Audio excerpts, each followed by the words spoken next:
이 징역 6월에 집행유예 2년이에요. 그러니까 물론 그 중상에 입힌 것에 비해서는 굉장히 형이 낮게 나온 거예요. 그러니까 형이 거의 없다고 봐야죠. 왜냐하면 실질적으로는 이 사람이 감옥에 들어간 것도 아니고 다만 이렇게 큰 피해를 입힌 거에 대해서는 이제 유죄는 유죄되 그 형을 거의 이제 하지 않는 거잖아요. 집행유예라는 게 결국. 아니 날 고소했잖아요. 난 내 몸 지키기 위해서 한 건데 왜 그 사람 날 고소하고 그냥 뭐 그럼 밀었어야 돼요? 이렇게 뭐 머리 밀었어야 돼요? 그러니까 아니 발로 찼어야 돼요? 뭐 해야 돼요? 그 사람이 잘못했잖아요. 그 사람이 내가 싫은데 흥분하면 안 되는데 아니 또 그리고 흥분해. 사실 다른 힘을 쓸 수 있었으면 아마 아니 그러니까요. 혀를 이렇게 악력을 예. 사용하지 않았을 거예요. 그래서 그러니까 이거는 아까 국민참여재판이 영향을 미쳤을 수도 있겠다라고 얘기하시는 거에 저는 동의하는데 잘 아시는 사건이 1988년에 하나 있었죠. 이게 영화로도 만들어졌었어요. 예, 영화가 이제 제목이 단지 그대가 네. 여자라는 이유로. 한번 같이 볼까요? 너무 정확한 제목인 거죠. 네. 옛날 영화네.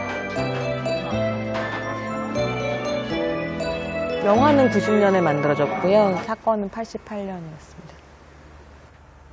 원미경 씨죠. 김민종 씨. 김민종 씨예요? 와. 잘생겼다. 취한 거야?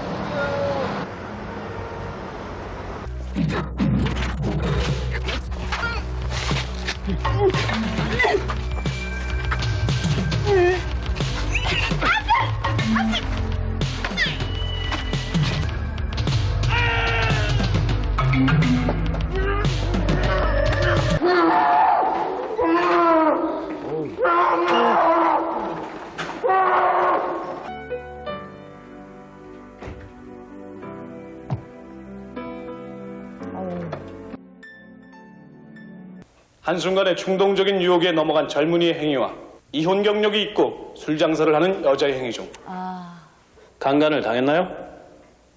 아니요. 그런데도 장래가 촉망되는 젊은 대학생의 혀를 물어뜯어 평생 불구의 몸으로 만들었습니까? 난 강간을 당할 뻔했다고요. 혀를 약간만 깨물어 고통을 줌으로써 히스 등 강제 추행을 충분히 저지할 수 있었으나 혀를 힘껏 물어뜯어 5분의 1가량 절단시킨 행위는 방어 한계를 넘었다고 판단되기 때문에 징역 1년에 처한다. 이 사건이 이제 결국 여성이 한번 다시 항소를 해서 재판부가 원심을 깨고 정당방위를 인정하고 무죄를 선고를 하는 이렇게까지 이제 갔거든요. 이게 정당방위가 인정이 안 돼서 여성이 처벌을 받았었고 계속 이제 상고해가지고 나중에 무죄를 받은 사건인데요. 네네네네. 근데 그때 판사가 정당방위를 인정하지 않은 이유가 뭐가 있었냐면 검사 측에서 계속 어떤 식으로 얘기했냐면 밤늦게 돌아다녔다 주부가 그리고 가정에 불화를 가지고 오는 여자였다 라면서 여성이 어떤 자질을 폄하하고 낙인 찍는 방식으로 그래서 이거는 정당방위가 아니다라고 얘기했었던 판결이 있었던 거죠. 네. 사실 저는 그 시대의 그 인식론이라는 게 지금 크게 달라지지 않았다라고 생각하고 여성이 왜 밤에 거기에서 라이브 카페에서가 사실은 중요하게 영향을 미쳤을 거라는 게다가 생각이 애 듭니다. 엄마가. 그 당시에 30년 전에 무죄를 판결받은 것을 아주 뭐 기쁘다고만 볼 수는 없는 게요. 그 당시 강간이나 강제추행 같은 성범죄에 대한 부분이 이렇게 성적 자기결정권에 관련된 범죄가 아니라 정죄에 관한 죄로 분류가 됐었어요. 그래서 실제로 그 대법원 판결문에 보면 어두운 밤길을 걸어가던 여자가 스스로의 정조를 지키려는 일념에서 한 행동이다 이런 취지로 이렇게 정당방위를 인정을 했거든요. 만약에 입장을 바꿔서 여기 계신 남자분들이 여성이 만약에 강제로 키스를 해온다면 왜 웃으세요? 좋아하시는데요. 그게 어떻게 할 것 상상을 같으세요? 그러니까 남자도 강제 키스라는 걸 당할 수 있잖아요. 그러니까 일단 강제로 제 입에 이렇게 입을 맞춘다. 그럼 저는 똑같이 할 것 같아요. 혀를 깨물 것 같아요. 네, 저는 똑같이 할 것 같아요. 저는 여기에 대해서 정말 맥락을 빼놓고 이야기할 수 없는 것 같거든요. 예를 들어 여기서 변호사님이 혹은 은하선 씨가 갑자기 저한테 키스해온다 그래서 제가 혀를 자르지는 않을 거예요. 정말 제가 네. 들었다. 네, 아니 전혀. 네.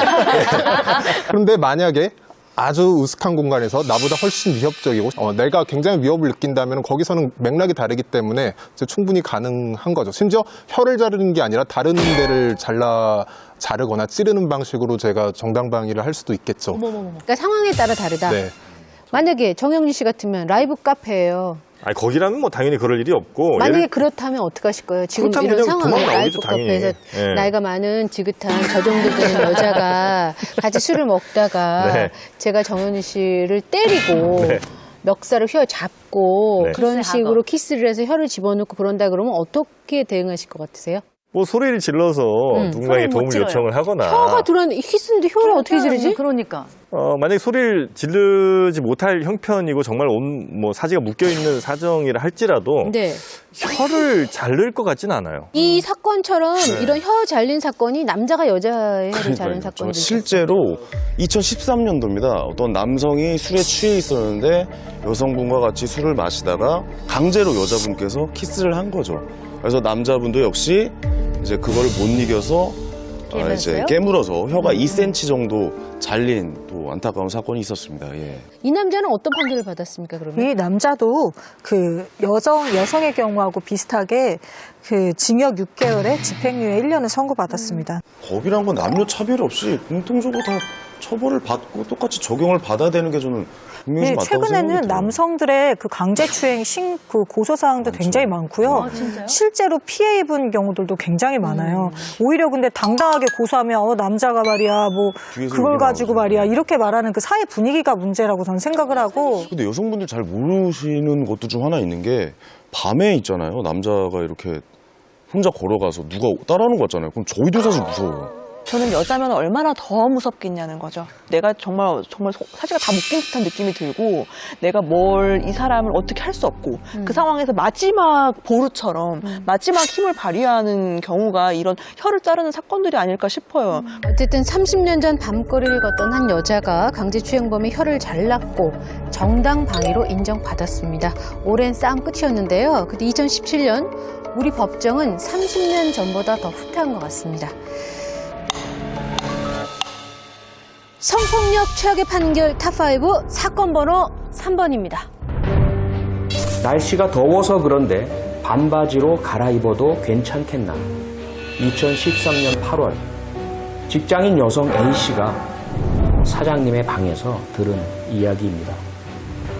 업무 교육을 이유로 A씨를 불러낸 사장님은 반바지 대신에 트렁크 팬티 차림으로 자리에 앉습니다. 왜 저래 진짜. 그리고 사장님의 이상한 주문은 계속됩니다. 다리를 주물러 달라. 더 위로, 더 위로. 트렁크 팬티 차림의 사장님은 급기야 A씨의 허벅지에 자신의 맨 다리를 올려놓습니다. A씨는 수치심을 느꼈지만 아무것도 거절할 수 없었습니다. 만일 이 사건이 법정에 가게 된다면 사장님은 어떤 처벌을 받게 될까요? 2015년 5월 12일 2심 재판부는 강제추행죄로 기소된 사장에게 무죄를 선고했습니다. 사장이 여직원의 허벅지 위에 자신의 다리를 얹기는 했으나 폭행이나 협박을 통해 강제로 다리를 주무르게 하지는 않았다는 것입니다. 그러나 여직원은 사장은 자신의 직장 상사였고 내기에서 지면 원하는 것을 무엇이든 들어주기로 하였기 때문에 사장의 요구를 거절할 수 없었다고 말했습니다. 그렇다면 만약 본 사건과 같은 상황이 여러분에게 일어난다면 사장의 다리를 주무르시겠습니까? 아니면 강제추행죄로 신고하고 회사를 떠나시겠습니까? 저는 회사 나갈 것 같아요.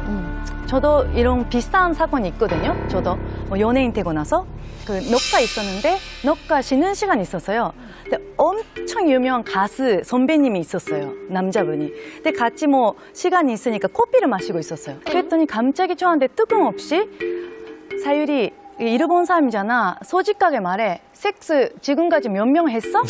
진짜요? 그렇게 말했으면 저는 처음에 제가 못 알아들었다고 생각했어요. 못 알아들었다고 생각해서 저는 그냥 웃었어요. 에? 말해봐. 몇 명 했어? 계속 몇 명 했어를 다시 물어봤어요. 그래서 저는 처음에는 계속 웃고 있었어요. 안 뜨는 척 했어요.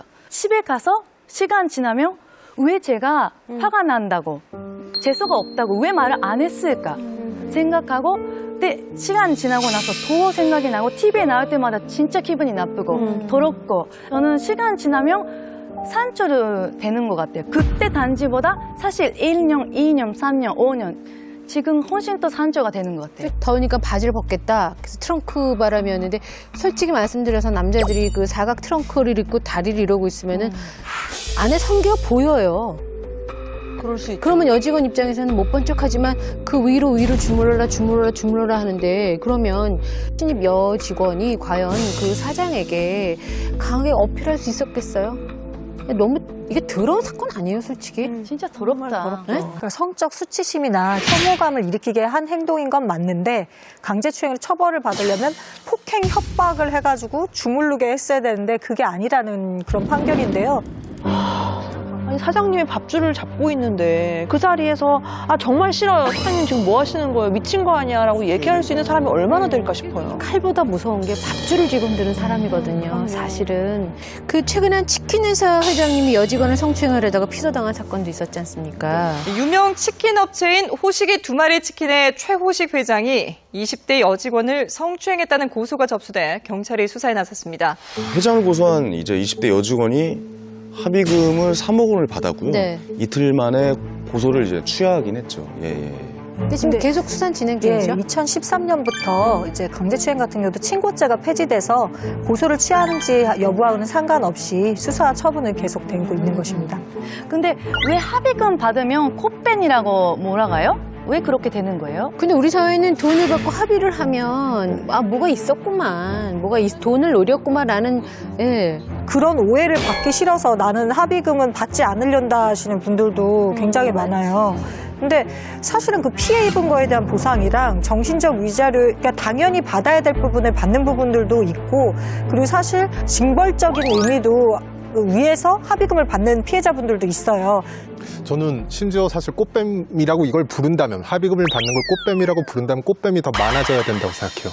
예, 그리고 꽃뱀들이 좀 더 이렇게 먹잇감으로 삼는 먹이가 좀 더 커져야 된다고 생각하고, 그게 오히려 가장 강력하게 어떤 성범죄를 사실 규제할 수 있는 윤리적인 차원에서 방법일 겁니다. 경악을 금치 못하는데 꽃뱀이 많아지는 사회가 좋은 사회라고 얘기하시는 건 좀 이해가 안 가거든요. 제가 말한 꽃뱀은 그러니까 당한 게 없는데 거짓말하는 여성을 말하는 게 아니라 피해를 받았을 때 그것을 합의를 하는 것, 그리고 상대에게 부담을 줄 정도의 합의를 하는 여성을 이야기하는 거죠. 지금 오늘 우리가 얘기하는 것은 성폭력 피해를 실제로 받고 나서 금전적인 보상을 받았을 경우에 꽃뱀이라고 몰리는 여성들에 대한 이야기입니다. 손아름 작가님이 말씀하시는 거는 그렇게 치부를 받을 바엔 차라리 그런 꽃뱀이 많았으면 좋겠다는 말씀. 오히려 그냥 약간 비유적으로 말씀하신 것 같고, 황현희 씨 얘기한 정말 그걸 악용하는 나쁜 꽃뱀들은 대한민국 경찰이 잘 잡아낼 겁니다.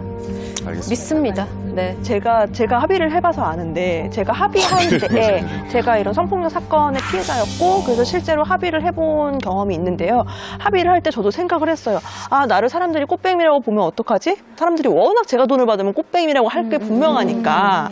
저 사람이 어딘가에 나가서 정말로 봉사활동을 하는 것은 저에게 도움이 되진 않는 거예요, 당장. 그래서 이제 합의금이 그나마 차라리 낫겠다 싶어서 합의금을 받았는데, 그러고 나서도 정말로 오랫동안 꽃뱀이란 얘기를 들었고, 실제로 그 사람이 어디 가서 난 정말로 꽃뱀에 물렸다, 전현을 내가 가르치는 게 아니었는데, 이런 식의 이야기들을 계속 하고 다녔다는 것을 제가 들었거든요. 합의를 한 뒤에 꽃뱀이라는 비난을 받은 여성이 재차 2차, 3차적으로 다음번에 또 다시 성범죄를 당하는 경우를 저는 본 적이 있거든요.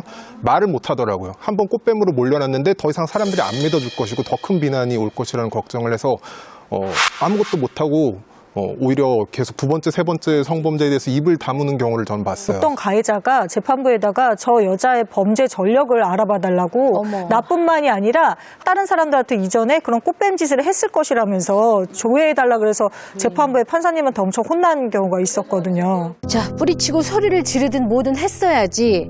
그러게 왜 그런 곳에서 남자랑 둘이 있었어? 너 그거 꽃뱀 아니야? 성폭력 피해자들에게 검사가, 변호사가, 판사가, 그리고 우리들이 언젠가 했던 말입니다. 여러분이라면 이 사장님, 회장님들에게 어떤 판결을 내리시겠습니까?